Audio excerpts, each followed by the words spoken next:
నిజాంపేట మండల కేంద్రంలో స్థానిక నూతన బస్టాండ్ ఆవరణలో దళిత బహుజన ఫ్రంట్ ఆధ్వర్యంలో మహాత్మా జ్యోతిరావు పుల్లే జయంతి వేడుకలను ఘనంగా నిర్వహించారు. ఈ సందర్భంగా సంజీవ్ మాట్లాడుతూ అంటరానితనం, కుల వ్యవస్థ నిర్మూలనతో పాటు మహిళోద్ధరణకు జ్యోతిబా పుల్లే కృషి చేశారని, వారి ఆశయాలను కొనసాగించాలని తెలిపారు. ఈ కార్యక్రమంలో మండల తాజా మాజీ ఉప సర్పంచ్ బాబు, నందు, బాబు, చంద్రం, కిషన్ నాయక్, చంద్రకాంత్ గౌడ్, సిద్దిరాములు తదితరులు పాల్గొన్నారు.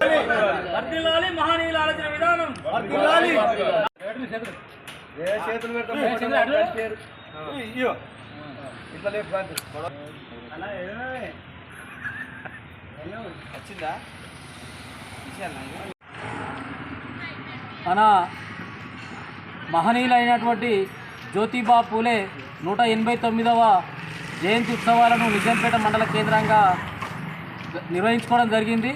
ఈ యొక్క జ్యోతిబా పూలేను అలాగే ఈ ఏప్రిల్ మాసంలో అందరూ మహనీయుల జయంతులు ఉంటాయి కాబట్టి ఈ మాసాన్ని పవిత్ర మాసంగా గుర్తిస్తూ జయంతి ఉత్సవాల్లో భాగంగా రాజ్యాంగం ఒక పక్క పరిరక్షించుకుందామన్న ఉద్దేశంతో ఈ రాజ్యాంగ ప్రచార ఉద్యమంలో భాగంగా ఈ జయంతి ఉత్సవాల కార్యక్రమాన్ని నిర్వహించుకుంటున్నాం.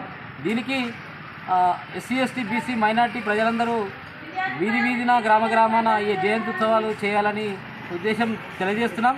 అదేవిధంగా మహాత్మా జ్యోతిబా పూలే పేద బడుగు బలహీన వర్గాల కోసం అనేక త్యాగాలు చేసి ఆయన ఇలా ఉన్నత చదువును మన దేశానికి అప్పగించిన ఘనత ఆయనది.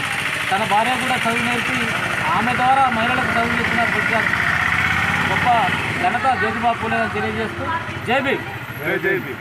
మరిన్ని అప్డేట్స్ కోసం మా ఛానల్ని సబ్స్క్రైబ్ చేయండి.